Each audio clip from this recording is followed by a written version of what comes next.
Matchmaker, matchmaker, make me a match. Find me a find, catch me a catch. Matchmaker, matchmaker, look in your book and make me a perfect match. For Mama, make sure he can make babies for Papa, that we won't move in with them. For me, well, I think that maybe my fantasies will be all met in him.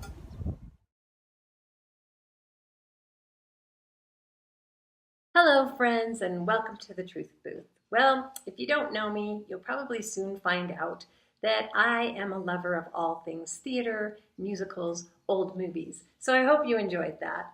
I'm sure the laugh is on me. That's okay. We are here today for part 2 in a little series on what singles wish we knew. So if you didn't watch the first 2 videos, it's part 1, A and B. And I would suggest that you go back and watch that. But we're going to continue that here. And I've entitled this Matchmaker because that's the next thing I want to talk about. Now, I don't want to be discouraging because I know in those first 2 videos there's a lot of what not to do and a lot of don'ts. But I also hope that you found yourself in some of those things and, like me, want to correct your faulty thinking about singles, about relationships with singles, about what's going on with singles and what they need or don't need from us, what is helpful and what isn't helpful. I hope that you're seeing that. So one of my goals for the Truth Booth is to talk about things that I don't really hear other people talk about a lot, or that people around me have told me they don't hear people talking about and they wish somebody would. So this is one of them. And the next subject we're going to bridge here might be a little difficult for you, but I really want you to listen with an open heart and an open mind, if that's okay. But I want to talk about this thing called matchmaking that we seem to engage in. Now, that's a funny illustration that I gave you at the beginning, but I wanted to open the door there because most of us have seen that old movie, Fiddler on the Roof, or perhaps you've seen it on stage, or like me, you've seen both. But something that we're kind of familiar with. And we can laugh all we want. It's easy to laugh at a movie like that, where you're in 1905 and there's a family with these daughters that need to be married. And so, of course, they have the village matchmaker that has her book full of all the facts on who is single and what would be a good match between who and who, no matter that the girl in the book is 20 and the guy in her book is 60. But, you know, he needs somebody to take care of his house and she needs a husband, so why not match them up? So these girls start singing this song, and the 2 younger ones are dreaming about who the matchmaker might have for them, and there are all these fantasy dreams about what he might look like and what he might be like. And then the eldest sister pretty much pops their balloon, comes down hard, and says, no, the reality is that you may be matched with somebody that is going to make you miserable for the rest of your life. That's who the matchmaker, Yenta, might bring to the door for you. And we all sit there and go, that's right, that's so wrong. These cultures still today that do matchmaking and arranged marriages. But I just want us to look for a minute right inside of our own hearts, because there's something that I have been guilty of participating in, and I really want to stop doing it. Hopefully I have. And all you single friends of mine out there, if I haven't, please call me on the carpet for it. But that is kind of becoming little yentas that are raising our eyebrows and giving the nudge and sending little emails off or whatever about matchmaking for our single friends. So let's just take responsibility for what we do. Many times we joke, laugh, and say things to single people, trying to kind of match them up or pointing at somebody else that I don't believe is very helpful. And the reason why I'm saying what I'm saying is because I've talked to a lot of single people. And so I'm not just getting this off the top of my head, but I've listened to countless examples of how they've been put in such embarrassing situations, and also how it just isn't helpful because it can be a temptation for them to think too much about something they're trying not to think about. So I just want to challenge us today to kind of look at what we do and perhaps change our ways.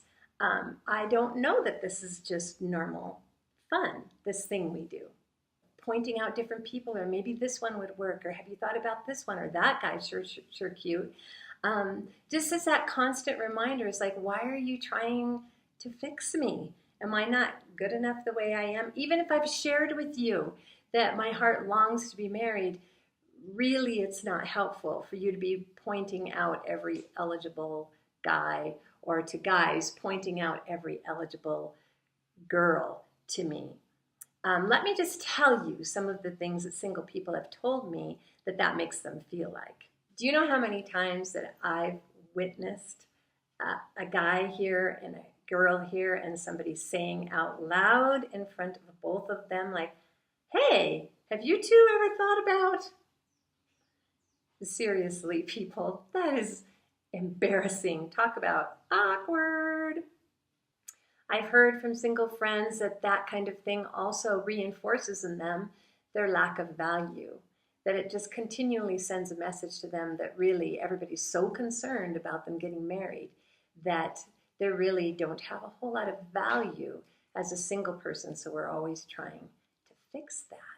Single people have told me that tempts them toward daydreaming, something that they really try not to do. They try not to scope out every room and think about the possibilities in that room, because that's not helpful for their own heart. So when we jump in and do that, we're not really being good comrades. We're actually tempting them towards something that a lot of times they're fighting not to do. That makes them feel like a charity case, like that everybody's focused on them and wanting to make sure that they know what the options are around them. That's not very helpful either. Being in a Bible study, or being at a wedding, or being, in any group, in a group setting, and somebody saying something out loud in a group setting, like, I know what you're looking for, and have you ever thought of this person? Seriously, I don't think that's very helpful. Another thing that I know some of us have done before is taken a picture of somebody and said, hey, let me just send your picture to this person that I know, on the internet. They don't live here, but let me just send your picture to them and tell them a little bit about you, and let's just see what happens. Well, have you thought about being on the waiting end of that kind of thing? That's pretty heartbreaking. So you send the picture and you tell the person about this other person, and then they don't respond, or maybe they do respond in a negative way, and the mutual friend doesn't want to say anything over here because they don't want to hurt their feelings. Well, you're hurting their feelings anyway because they're not hearing anything, which just takes single people a lot of times back into that cycle that I talked about before, where it's like, why am I not good enough? What do I not have? Did he think I wasn't pretty enough? What am I too old? What is it? We don't want to perpetuate that kind of thing in our single friends. So do you get the picture? If you've done any of those, can we just sit here and confess like, oh my word, I am Yenta in Fiddler on the Roof? Okay, can we just admit it for a minute? And if you've never participated in that, bravo to you. But I would also encourage you to stand up for the single people if you hear that going on. Sometimes it's taken me so by surprise, I haven't known what to say, and I haven't stood up and said something, because in the moment it's hard to figure out what to say. Think that through ahead of time so that you know how to lovingly say to a fellow brother and sister, like, I don't think that's helpful for our friend. So let's just stop ourselves and stop each other when we want to give that little nudge, or when we are like, have a light bulb idea we want to share, or just not thinking in front of other people, we say something about singleness, or what about this guy, what about that? I want to say something here too. The comment, think about the comment. What about that guy? He's cute. Seriously, okay, he's cute, and so you should go check him out because he's cute. Hopefully we're all not in junior high school anymore and know that somebody being cute is not a good reason to send our friends over to check him out. I mean, think about that. we know better than that. We better know more about that person, and we better want to represent more about a person than he or she is cute, really. I want to be clear here. I'm not saying that in a caring, loving, committed, deep relationship way that we can never be a part of bringing two people that we love together.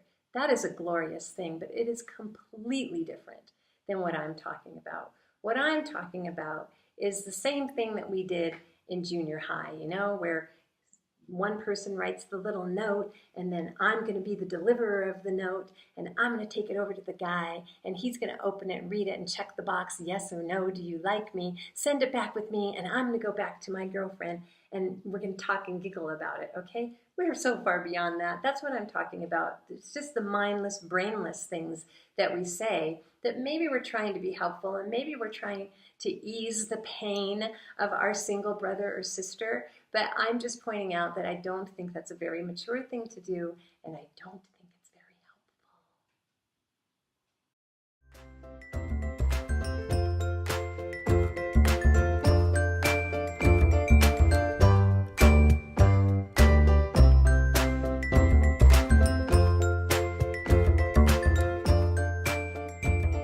Thanks for joining me in the first part of Matchmaker, and look for the second part coming soon in the series that I'm doing on what singles wish we knew.